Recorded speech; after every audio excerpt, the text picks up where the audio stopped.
E aí galera, tudo bem? O vídeo de hoje é um vídeo que é muito mais um desabafo de algumas coisas de alguém que mora fora do Brasil há tanto tempo, né? 5 ou 6 anos que eu moro fora do Brasil.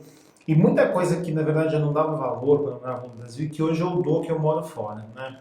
Mas para fazer esse vídeo aqui, eu quero primeiro falar de direitos e deveres. Então eu quero colocar claro algumas coisas, né? Existem, vamos colocar assim, três direitos únicos, três direitos que são extremamente iguais no Brasil e nos Estados Unidos no papel, né? O primeiro deles é o direito de escolher os governantes. Quer dizer, a gente vive uma democracia e você pode escolher os governantes tanto no Brasil quanto nos Estados Unidos, tá? No momento que você pode escolher os governantes, né, nada mais do que você está dando é o seu poder de cidadão para alguém exercer por 4 anos.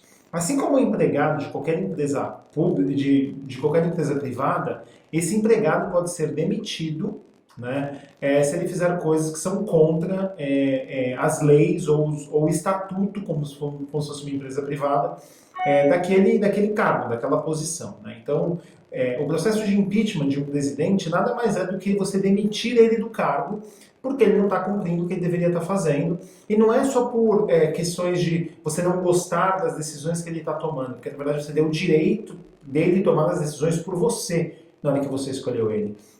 Mas na verdade é dele estar indo contra o estatuto, que no caso é a Constituição, tanto americana quanto a brasileira. Então você, por exemplo, alguém pedir um impeachment do Bolsonaro, alguém pedir um impeachment do Trump, alguém pedir um impeachment da Dilma, não é que está discordando das condições e das decisões que ela tomou, mas porque ela tomou decisões, essa pessoa tomou decisões ou ações que vão contra a Constituição.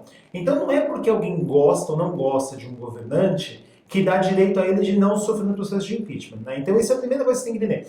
Direito de pedir um impeachment de um presidente, ou de um governador, ou de um prefeito, ou de um vereador, de ser cassado, coisas do gênero, faz parte do processo eleitoral que nada mais é do que um processo de demissão por justa causa, vamos dizer dessa forma. Então, você está demitindo alguém porque ele não cumpriu o que ele deveria fazer. O segundo direito que a gente tem no Brasil e também tem aqui nos Estados Unidos é o direito de expressão e o direito de expressão religiosa. Né? Então esse é o segundo ponto mais importante. O direito de expressão, né, o direito de você dizer do que você está dizendo, ele é claro na Constituição brasileira e claro na Constituição americana, né, do ponto de vista não só da imprensa, mas do ponto de vista do cidadão. O cidadão pode falar o que ele quiser, do jeito que ele quiser, desde que ele não caia em nenhum outro crime que exista na Constituição, como, por exemplo, um crime de racismo, um crime de segregação religiosa, segregação racial, né, já falei do racismo. Então, se você não está em nenhum outro crime desse, a sua liberdade de expressão está estabelecida. Mas mesmo a liberdade de expressão tem um limite de até onde ela pode ir, porque existem outros artigos que defendem que a mesma liberdade de expressão tem limites, né? Nada é ilimitado, ok? Então essa é a primeira coisa. A outra coisa é o dever religioso. Então, do ponto de vista que você tenta forçar a sua religião ou excluir uma religião do seu país, você está tirando o direito religioso, né, dessa pessoa. Essa pessoa pode ter o direito de ser cristã, de ser muçulmana, de ser hindu, de ser budista, de ser, sei lá, o chá do santo daime e o que for. Né? Essa pessoa tem o direito disso. Assim como essa pessoa tem o direito de não ter crença religiosa nenhuma. Esse é o direito religioso que tem tanto nos Estados Unidos quanto no Brasil. E no caso tanto do Brasil quanto dos Estados Unidos, eu vejo duas frentes muito fortes. Né? Eu vejo uma frente no Brasil de a família tradicional brasileira, que isso por si já é uma hipocrisia ridícula, mas eu vou nem entrar nesse ponto no vídeo de hoje. Eu vou fazer isso no próximo vídeo, tá? Então essa é a primeira coisa. A segunda coisa é que, na verdade, na hora que você força a tua religião, que a pessoa tem que ser cristã, por exemplo, no Brasil, ou aqui nos Estados Unidos, e que a pessoa não pode, por exemplo, ser ateu, ou que a pessoa não pode ser muçulmana, ou que a pessoa não pode ser hinduísta, ou o que for, você, na verdade, está tirando a liberdade religiosa dessa pessoa, você está excluindo essa liberdade religiosa dessa pessoa. Que foi mais ou menos o que os portugueses fizeram com os índios do Brasil quando eles chegaram. Tiraram a liberdade de não ter uma religião para forçar a religião católica nesses índios. Né? Então isso por si só já é errado. E aqui nos Estados Unidos, por exemplo, a gente viu, por exemplo, o Trump fazer banimento de viagem para países que são simplesmente muçulmanos. Mesmo países com pouquíssimos números de casos, ele fez uma restrição de viagem simplesmente porque é um país muçulmano. Então, assim, é uma coisa sem sentido. Você fazer uma restrição de viagem agora por causa do coronavírus, ótimo. Mas no caso do Trump, por exemplo, ele fez uma para retirar países muçulmanos de poderem voar para os Estados Unidos, que o Biden já derrubou ontem. Tá? Então, isso é outro ponto. A terceira coisa é que você ter direito a um julgamento justo, independentemente da tua cor de pele, da tua religião, da tua origem, se você é daquele país ou se você não é daquele país, e da sua orientação sexual. Isso está nos dois países, mas a gente sabe que na prática, se você, por exemplo, sei lá, se meu filho, o Arthur, que mora num bairro bom, tem uma qualidade de vida boa, é latino, mas não tem cara de latino, né? Pego, por exemplo, com 20 gramas de maconha no bolso, provavelmente vão ligar para mim, eu vou lá, o moleque vai tomar um esporro e vai sair. Agora, se é uma mesma criança, uma mesma adolescente, sei lá, de 15 anos, ele é negro e mora numa Islândia, num bairro bem pobre aqui dos Estados Unidos, provavelmente ele vai ser indiciado por tráfico de drogas, né? Porque é isso que a estatística mostra, né? Se é uma criança, se é um adolescente branco, o número de incidentes que vão para a cadeia por tráfico de drogas é ridiculamente baixo comparado a negros.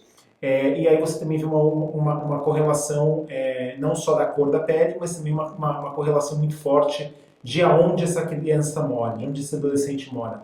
Se é um branco que mora num trailer park da vida, a chance dele ir para a cadeia é quase tão alta quanto a do negro, bem próxima ali, né?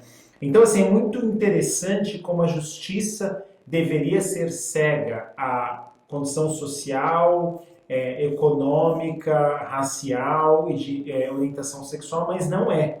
Né? E depois que eu falei de todos esses direitos que você tem nos dois países, tanto no Brasil como nos Estados Unidos, eu quero que você pare e pense quantas vezes você viu esses três direitos serem rompidos nos últimos anos, principalmente com essa galera que é super inflamada nas redes sociais. Né?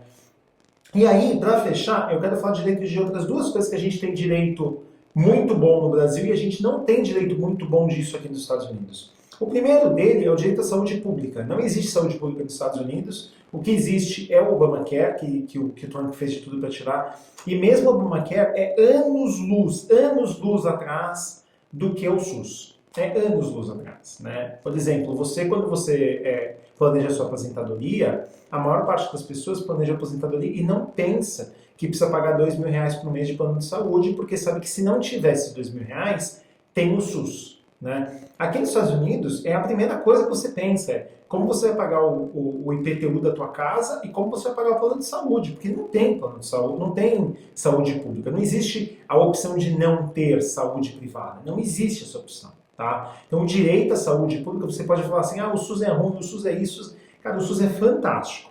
O problema é que tem uma escala tão gigante, 240 milhões de pessoas que ele tem que atender, que na verdade você tem problemas, principalmente nos lugares com extrema densidade populacional. Provavelmente você vai no SUS, numa cidadezinha bem pequenininha, ali de 5, 10 mil habitantes, o SUS é bom naquela cidade. Mas quando você vai para uma cidade como São Paulo com 25 milhões de pessoas, na grande São Paulo, aí é óbvio que o SUS vai ser ruim, né? Porque é um problema de escala que é muito problemático, né? Então esse é o ponto muito importante que você tem que entender sobre saúde, que você tem direito no Brasil e aqui nos Estados Unidos você não tem direito. E o último é o direito à educação pública, né? Aqui nos Estados Unidos a gente tem educação pública até a high school, que a gente fala que é o ensino médio, né? O colegial, antigamente na minha época era o colegial. E nos Estados Unidos a gente não tem faculdade federal, não tem faculdade pública. Não existe isso. Todas as faculdades são privadas, você tem que pagar. E existem algumas coisas, como por exemplo, bolsa de estudos, que a faculdade ganha uma isenção fiscal para te dar bolsa de estudos. Mas ela não está te dando porque é o governo que está te dando.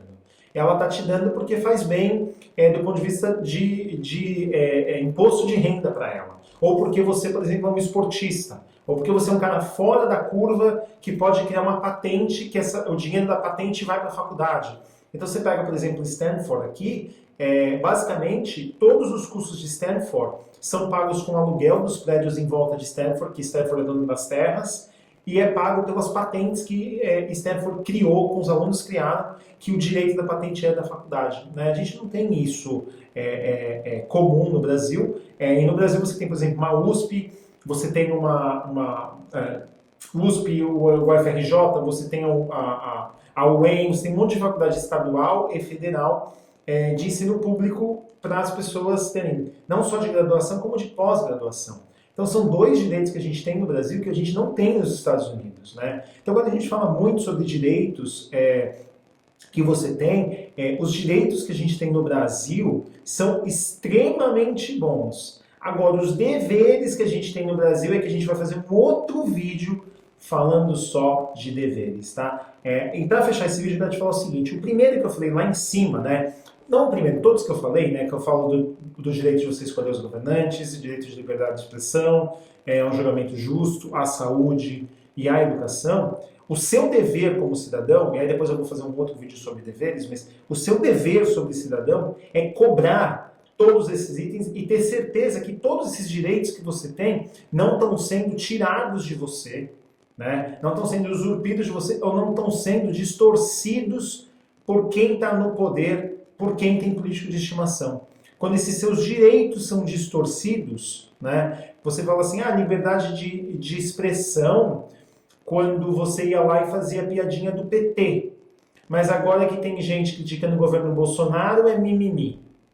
Né? Então, assim, o teu direito é o mesmo de quem está do outro lado. Então, pare e pense um pouco nisso. Né? Eu estou sendo atacado nos meus vídeos e tal, desde que eu comecei a falar mal de qualquer coisa. E eu vou falar mal de todos os governos. Assim como você for fazer meu vídeo de ontem, que eu falo do governo Biden, eu falo, por exemplo, sobre a política de imigração, que vazou, entre aspas, que ele está querendo fazer, que eu já falei que o que eu li, eu sou contra. E o que eu li, eu sou contra. Então, o Biden nem sentou direito na cadeira, nem esquentou a bundinha lá na sala oval, e eu já estou falando mal, porque esse é meu direito e esse é meu dever, de criticar quem está no governo, de quem está na frente. E aí você pega, até eu estou falando que vou terminar esse vídeo e nunca termino, eu quero que você pense numa coisa, no primeiro que eu falei lá de impeachment. Vamos parar e ver na história do Brasil, os últimos dois presidentes que sofreram impeachment, né? Na verdade os dois únicos que sofreram impeachment, foi o Collor e foi a Dilma. Você concorda comigo que o Itamar foi um presidente muito melhor do que foi o Fernando Collor? Sim, né? O Itamar fez o Plano Real, o Itamar botou o país nos trilhos e o Fernando Henrique fez o país voar. Certo? Ok. A Dilma saiu, o Temer fez um monte de coisa errada, mas colocou a economia, voltou a crescer no governo Temer, que estava caindo no governo Dilma. Então ele fez alguma coisa boa. Será que tirar o Bolsonaro e botar um Mourão não vai ser melhor? A história recente diz que um vice-presidente que assume depois do impeachment faz um governo melhor do que o primeiro. E eu acho que tem dois motivos para isso. O primeiro é que esse cara que entra lá como vice-presidente vira presidente, esse cara está sofrendo tanta pressão e tanto olhar popular que ele toma muito cuidado em tudo que ele faz e como ele faz. E o cara que ganhou no voto popular, ele tem esse peito cheio, eu ganhei, todo mundo gosta de mim. Já o vice que assume, não. O vice que assume, ele fala, cara, eu tô aqui por uma circunstância do que aconteceu. E aí ele faz um trabalho muito mais racional e muito menos político do que quem foi eleito no governo com o peitão cheio assim, votaram em mim, eu ganhei, eu tirei o PT. Então, no fundo, eu quero que você pare e pense um pouco nisso. Se você acha que se tirar o Bolsonaro, você acha que vai piorar ou vai melhorar? Historicamente falando, quando tirou, foi bom para o país, tá bom? É isso aí, pessoal. Até amanhã. Tchau, tchau.